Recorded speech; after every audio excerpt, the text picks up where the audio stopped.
Without further ado, let me introduce today's speaker. That would be me.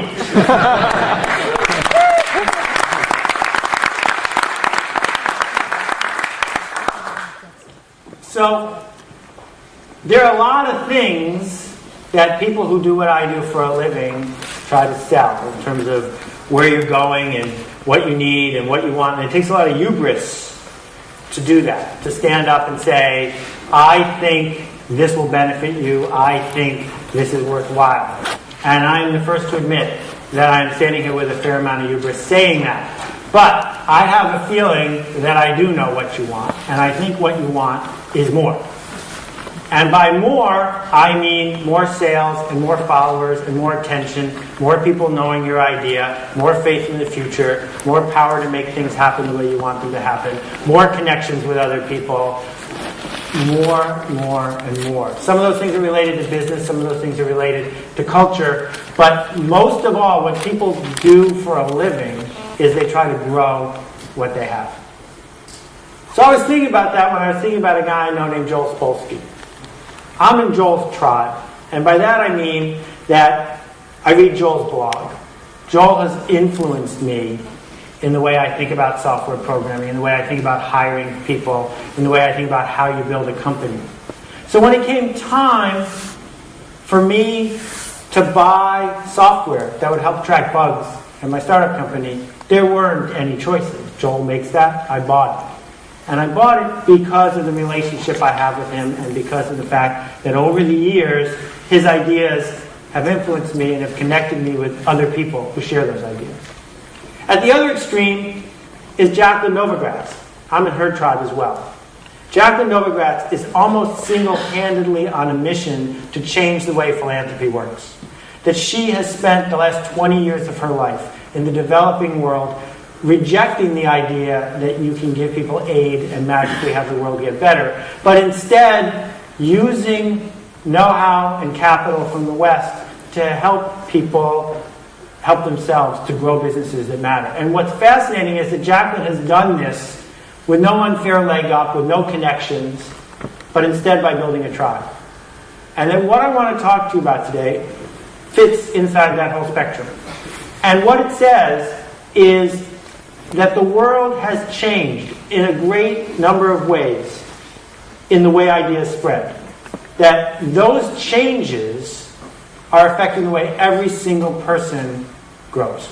It used to be that the way you grew was you bought ads, as many ads as you could afford, preferably ads with babies. If you can't afford enough ads with babies, buy ads with doctors in them. But the model was that what you can do for a living is interrupt people, hopefully without poor juxtapositions, interrupt them over and over and over again until finally they bought your product, or they gave money to your cause, or they joined your organization.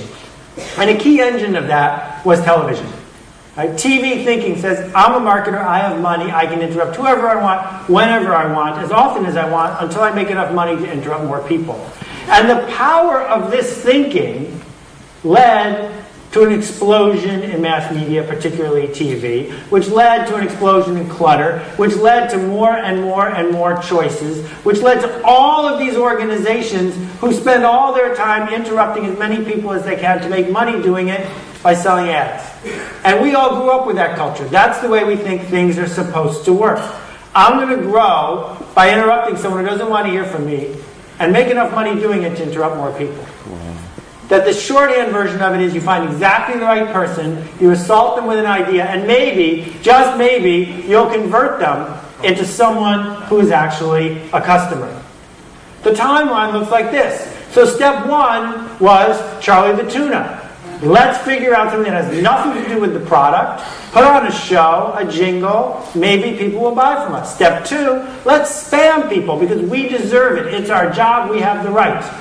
So we will spam you by email, and spam you with robocalls, and spam you at home, and spam you at work. And we'll bother you with direct mail, and salespeople will call on you until finally you give up and buy from us. Then the internet came along, and we said, great, the idea virus, viral marketing, that's the answer. What we'll do is we'll just get people to all talk about us because we deserve it. And the sad news that I have to share with you I'm afraid, is that those days are now over. They're not ending fast enough for all the critics and skeptics to embrace, but there's no question they're ending very quickly. No brand, not one, consumer brand built in the last 10 years has been built on the back of television. That if we look at why the dot-com companies crashed and burned, a lot of it had to do with Wall Street and venture capitalists, but a lot of it had to do with spending $80 million on ads with sock puppets in them.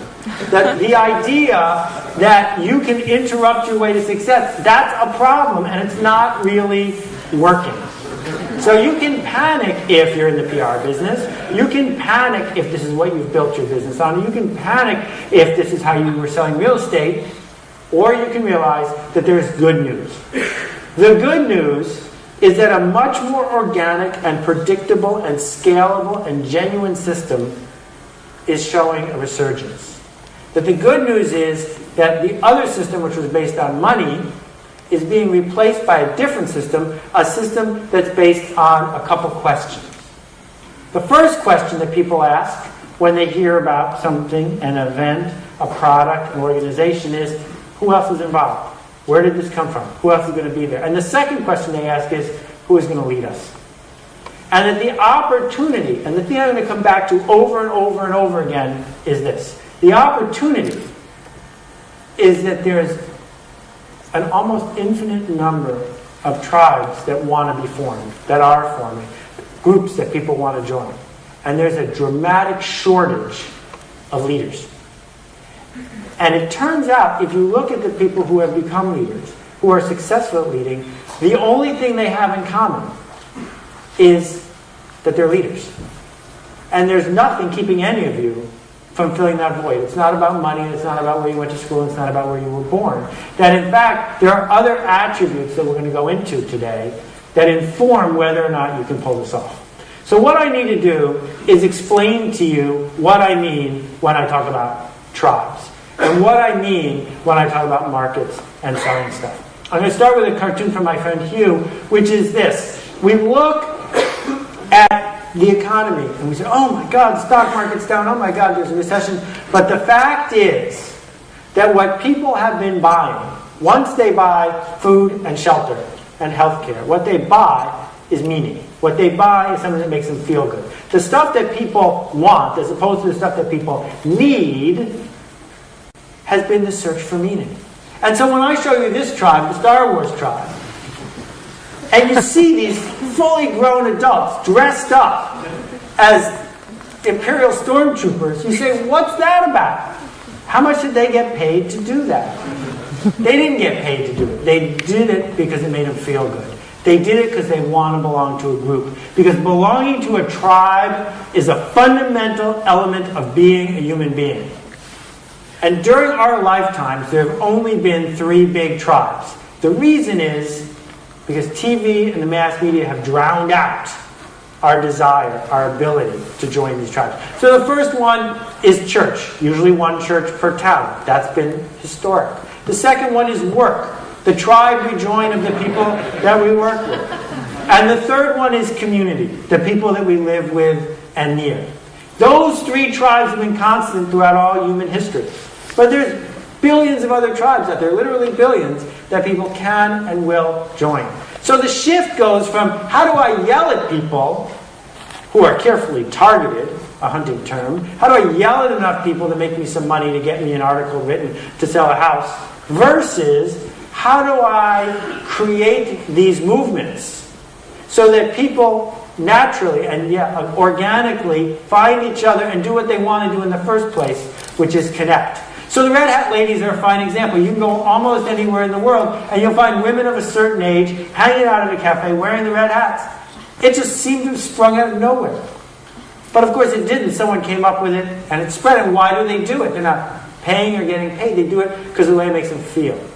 Or the triathlon, with the silly bathing caps. These people don't even like swimming. Ask any of them. They hate the swimming part.